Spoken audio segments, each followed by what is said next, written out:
خیلی خوشمزه است. امروز دده جواهر قراره برامون یکی از غذاهای سنتی این منطقه رو به نام شلوغا یا آش دوغ درست کنه. با دده جواهر مهربون همراه باشید.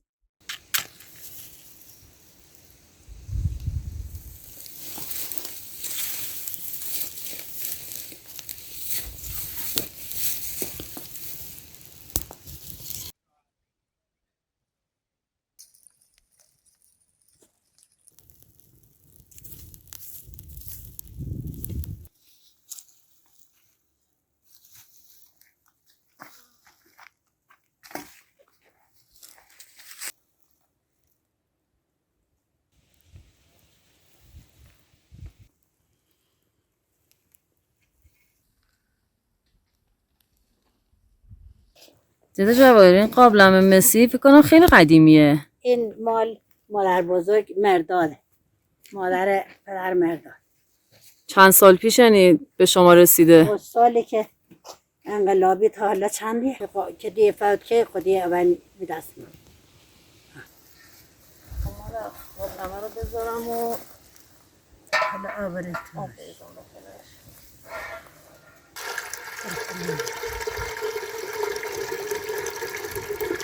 اینجا روستای هفت‌بیرانه، یکی از روستاهای زیبای بخش بختیاری استان چهارمحال و بختیاری. روستای هفت‌بیران در دل کوههای زاگرس بین جنگل‌های بلوط واقع شده و طبیعت خیلی خیلی زیبایی داره.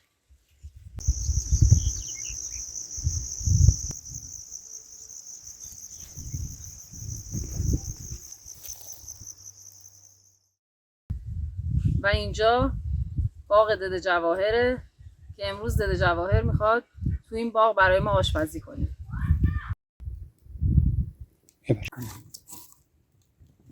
مال مادر بزرگ مرداد، مادر پدرش بی.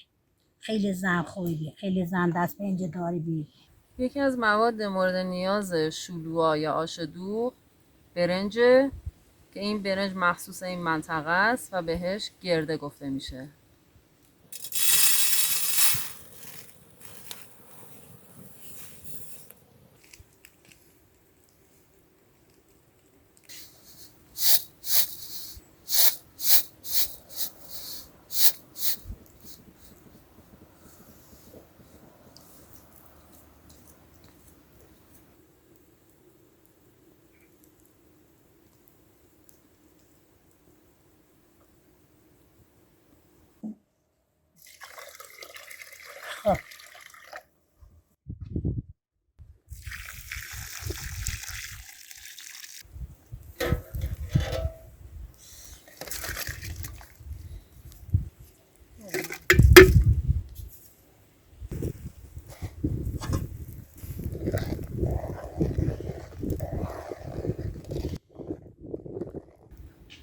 مادر این سبزی ها چیه؟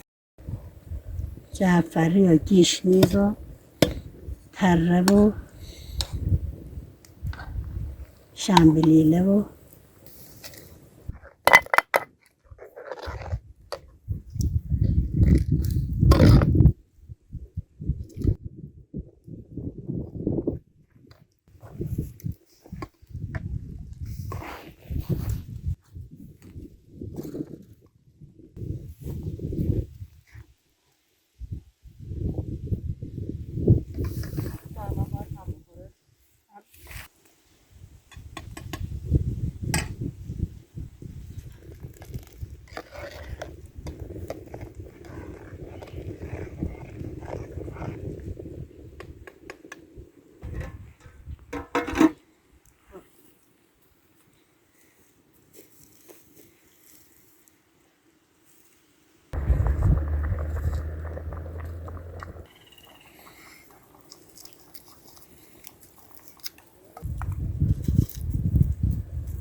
جواهر در باغش درخت‌های مختلفی داره، از جمله درخت گردو، بادوم، انار، درخت سیب، گلابی، پسته، انگور و واقعا باغ با صفایی داره. فکر میکنم حدود 50 سال برای این باغ زحمت کشیده.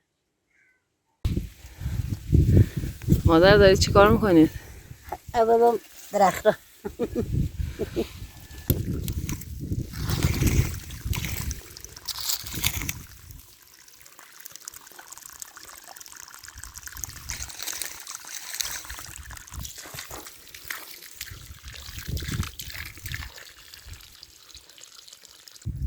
سیوانه بودیم تاس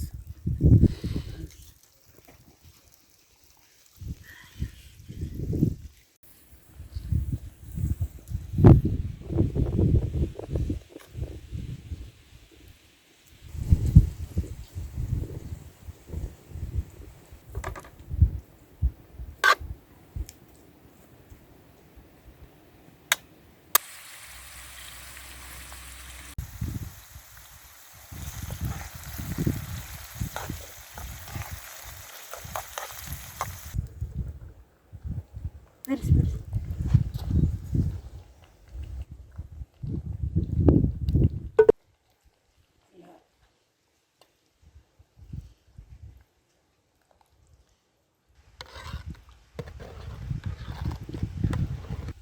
الان شلوغا یا همون آش دوغ ما آماده شده.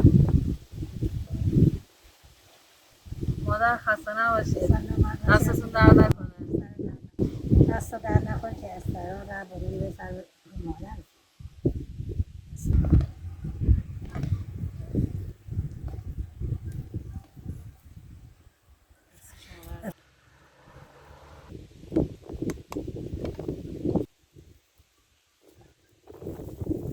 شلوای مادر آماده شد، جای همگی خالی. بفرمایید مادر، دستتون درد نکنه. میشه جانه رو سکنم بفرمایید. این منظره زیبا تو این هوای خوب خیلی خوشمزه است مادر، چون توش دوغ داره. یه نوش جان ترشی خیلی ملایم خوبی داره.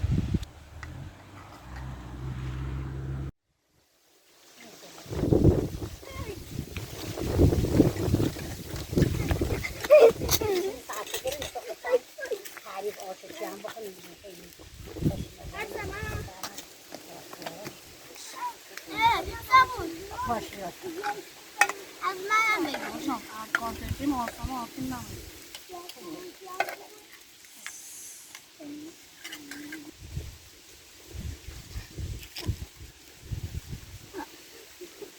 خیلی خوشمزه است. ای جون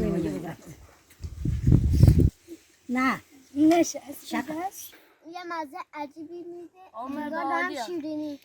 خوشمزه. بچه ها چی دارید میخورید؟ شورا. خب مزهش چطوره؟ خوشمزه. ترش و شیرین میشه تلخ. نه ترش و شیرین خوشمزه. از حسابی خوشمزه است. خوشمزه. کی پخته؟ ننه دستش در نکنه.